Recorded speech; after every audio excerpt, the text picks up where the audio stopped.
l'animation est terminée. On va pouvoir commencer à peindre. Euh, alors jusqu'à présent, tout ce qu'on a fait, on va dire, c'est vraiment qu'un début. Et on a fait peut-être, pour être gentil, on va dire 40% du processus. Mais bon, en étant moins gentil, je dirais peut-être 25%. Enfin, il reste encore du travail à faire. Alors pour le genou, l'animation, de ce que je peux voir, ce serait pour moi des frames 70 à 90. Donc, je vais mettre mon range de 70 à 90. Comme ça, je vais bouger mon time slider de là à là pour voir comment le genou réagit.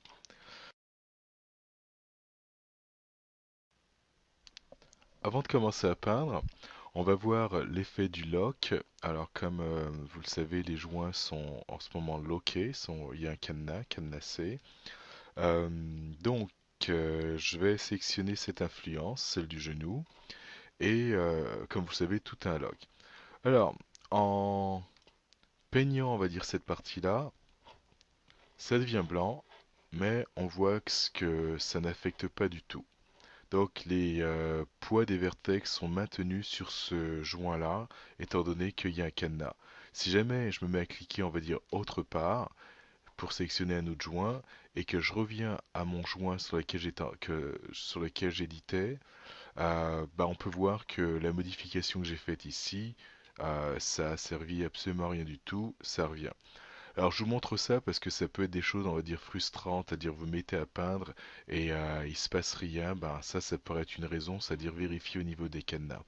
Alors autre chose que je pourrais vous montrer par rapport à cela, si jamais j'enlève le lock pour mon genou gauche, alors je clique sur ce bouton-là, donc là ça signifierait que les poids pourront être modifiés pour cette partie-là, et encore, je me mets à peindre, il se passe absolument rien du tout parce que finalement je suis pas capable de retirer, on va dire, les poids toujours de ce joint-là ou encore de celui-là.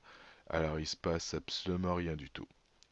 Ce qui est tout à fait normal. Et si je clique ailleurs et que je reviens, encore, c'est comme si j'avais rien fait. Là, je vais changer, je vais remettre mon lock ici et je vais décider que je vais pouvoir éditer, c'est-à-dire les poids de mon genou droit. Donc j'enlève le lock. Alors je reviens à mon genou gauche. Et là, regardez, on voit que la géométrie suit, tac tac. Donc en gros, j'ai autorisé, c'est-à-dire en enlevant le lock, d'éditer le poids qui était associé finalement au joint du genou droit. Si je vais un peu plus haut ici, vous voyez, donc tout ça, ça concerne, on va dire, le genou, ça monte. Et à partir de là, cette partie-là, ça ne monte pas. Pourquoi? Parce que ça, c'est contrôlé par le joint qui s'appelle leg côté droit, c'est-à-dire celui-là. Et lui, comme il y a un lock, eh ben, il n'autorise pas à faire le déplacement du poids. Alors, je voulais vous montrer, on va dire, vous sensibiliser, c'est-à-dire au niveau de l'utilisation du lock. Alors, je vais faire quelques undo en espérant que ça va fonctionner. Bon, ça a l'air d'être bon. Tac, tac. Et autre chose qui peut être, on va dire, qui semble évident mais qui peut être frustrant, c'est que euh, lorsque l'on peint, si jamais je n'ai pas de déformation, comme ici, alors juste pour vous montrer ça, je vais enlever le lock partout, donc je clique sur ça, parfait. Alors, c'est quelque chose qui est évident, mais ça n'empêche pas qu'il y ait des personnes qui se trouvent dans ce genre de situation. C'est-à-dire, cette situation consiste à... euh, je me mets à peindre et il se passe rien. Il se passe rien. Et ce que je vous dirais, c'est tout à fait normal parce qu'il n'y a pas de déformation. Par contre, à partir du moment où je déplace, je tourne mon genou. Alors, il faudrait que j'aille, je pense, c'était au frame 70. Je vais y aller directement, 70 dans mon range. Là. Et là, on peut voir l'effet que ça a. Vous voyez ce que je veux dire? Là, on voit que c'est un effet. Alors, si je suis, on va dire, j'ai pas de déformation, il se passe rien. Donc, on continue à peindre jusqu'à ce qu'on voit quelque chose, ce qui est pas logique, enfin, de faire ça. Et là, en bougeant, ah, c'est là que je vois la déformation. Alors, donc, si vous peignez et qu'il se passe rien, c'est pas forcément que l'outil fonctionne pas, c'est qu'il faudrait se mettre dans un mode où on crée de la déformation pour voir l'effet de cette déformation. On va continuer. Alors, comme vous avez vu, j'ai fait un petit peu n'importe quoi avant pour vous montrer des erreurs possibles. Et j'ai pas eu de succès avec mes undo en cliquant plusieurs fois sur undo. Je n'ai pas pu obtenir la scène que j'avais avant. Donc du coup, j'ai réouvert ma scène qui contient l'animation et on va partir de là. Donc, on va s'occuper, c'est-à-dire du genou. Alors pour cela, je rentre dans l'outil, je sélectionne ma géométrie et là, je clique pour pouvoir rentrer dans l'outil. Alors la brosse, alors surtout si j'ai un replace, en fait là je vais diminuer la taille de ma brosse et ce que vous remarquerez c'est que lorsque je diminue la taille de ma brosse, c'est par habitude, je mets dans une zone on va dire blanche comme ça pour éviter que si jamais, exemple, je le fais mal, parce que là j'appuie sur la touche B ainsi que le bouton gauche de la souris, et si jamais je le faisais mal ou que Maya prenait pas en compte mes entrées, exemple surtout le fait que j'appuie sur la touche gauche, ce qui risquerait c'est changer le poids et donc je serais obligé de faire un undo pour pouvoir remettre comme c'était. Donc en fait, plutôt que de faire changer la taille en étant sur une partie noire et risquer d'éditer plutôt que d'agrandir la taille de ma brosse, je vais mettre sur une partie blanche. Et dans le pire des cas, là en ce moment je suis mon opération, j'ai le paint, je suis à replace avec une valeur de 1. Donc si jamais j'oublie d'appuyer sur le B, bah là je remplace du 1 par du 1, ce qui est la même chose. Alors que là, je risquerais de peindre chose que je ne veux pas. Alors, c'est fait. Alors là, j'ai constaté que ça n'a rien fait. Bah, c'est tant mieux, en fait, tout simplement à cause de mes locks. Alors là, maintenant, bah, ça me fait penser qu'il va falloir que je déloque de façon à pouvoir éditer cette partie-là. Alors, cette partie-là. Alors, bien entendu, j'ai besoin de ce joint-là d'éditer ses poids. Alors, lui, ce serait le joint genou. Donc, j'enlève le cadenas. Et le poids, on va dire, de cette zone-là va être partagé entre le joint genou qui permet de pousser les vertex vers le bas, dans ce cas-là, donc la rotation comme on peut le voir, et ce joint-là, qui serait le joint de la hanche ici, qui en ce moment fait en sorte de maintenir, on va dire, tous ces vertex, on va dire, en place. Donc je vais le chercher, alors pour moi il s'appelle leg ici, et là je vais enlever le cadenas. Alors là c'est fait, maintenant je vais pouvoir éditer. Alors la première chose que je vais pouvoir faire, en fait, finalement, ce que je veux, c'est créer un arrondi dans cette zone-là. Alors je pourrais essayer de faire un replace de 0.5 qui correspond à 50%. Donc je vais changer ma valeur à 50%. Alors 50% c'est 0.5. Et là en ce moment, j'ai mon joint de la jambe qui est sélectionné. Donc en gros, il contrôle tout ça. Il est à 100% de l'effet sur ça, par contre il n'en a pas sur ça. Donc je vais cliquer sur les différents vertex de cette zone-là, et ce que ça devrait faire, c'est tout simplement, c'est-à-dire les faire monter de façon à ce que ce soit partagé moitié-moitié. Donc là, on peut voir que ça vient de monter là, etc. Alors je vais faire le tour.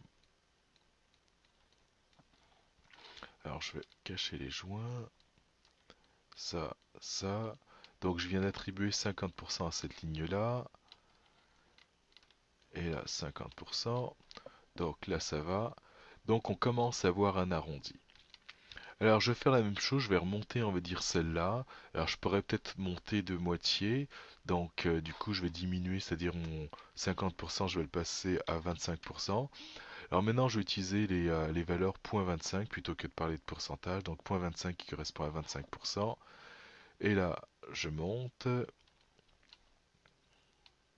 Alors je vous dirais, c'est pas forcément logique, enfin quand je parle de logique, parce qu'en ce moment ça a l'air d'être logique dans la mesure où j'utilise des valeurs comme la moitié en prenant des 25%. Et ce que je vous dirais plus tard, va falloir vraiment se fier à la déformation que vous faites plutôt que de se fier aux chiffres. Alors là je vais changer de joint, je vais passer au joint du genou qui sélectionne ça. Et là, il a zéro contrôle sur ça. Je vais demander d'avoir un petit peu de contrôle, autrement dit encore à 25%. Et là, on voit que je suis en train de modifier la forme du genou, comme on peut le voir. Et là, bah, je commence à créer cet arrondi. Alors pourquoi l'animation? Bah, ça permet de voir en gros ce que ça donne. Donc là, je ne suis pas sorti de l'outil. Et là, je suis capable de faire mes rotations de genoux afin de voir ce que ça donne à déformation. Alors, ça a l'air d'être bien jusqu'à présent pour cette partie-là. Alors, je vais continuer. Alors, ce qui me reste à faire, ça va être la partie arrière, sur le côté. Euh, En termes de déformation, regardez, je vois que ça bouge pas mal, ces vertex-là, alors que ça reste immobile. Alors donc, je vais peut-être éditer cette partie-là et faire en sorte d'en ajouter une valeur vraiment très très petite. Alors, je vais changer mon paint opération, je vais le mettre à add. Maintenant, la valeur que je vais ajouter une valeur très petite. Alors, je vais mettre exemple point .1 qui correspond à 10%. Au niveau de ma brosse, je vais changer de brosse, je vais mettre une soft. Et là, euh, là en ce moment, je crée une déformation, c'est ce que je veux. Et là, je vais me mettre à peindre afin de voir qu'est-ce que ça donne. Alors, si je bouge, je clique ça. Alors, ça a bougé. Je veux que ça bouge, mais je veux que ça bouge vraiment moins que cela. Donc, je vais faire un undo et je vais changer ma valeur. Alors 0.05.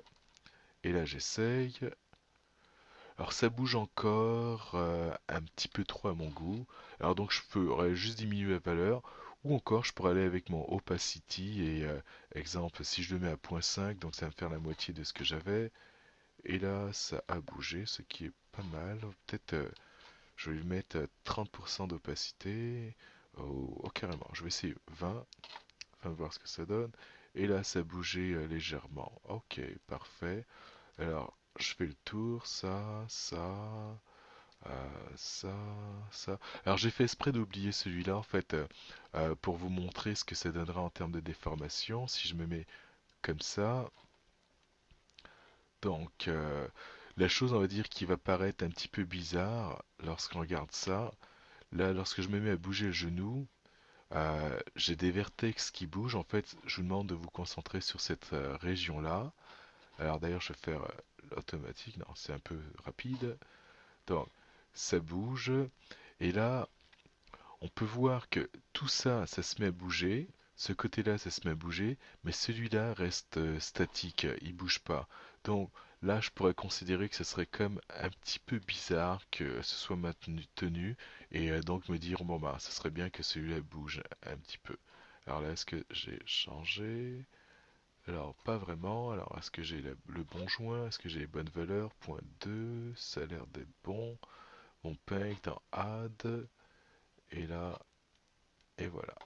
Donc là, et là, ça va être un petit peu plus consistant avec le reste. Donc, je continue à bouger. Alors, sans doute, peut-être un petit peu plus, le faire bouger un petit peu plus, enfin, savoir.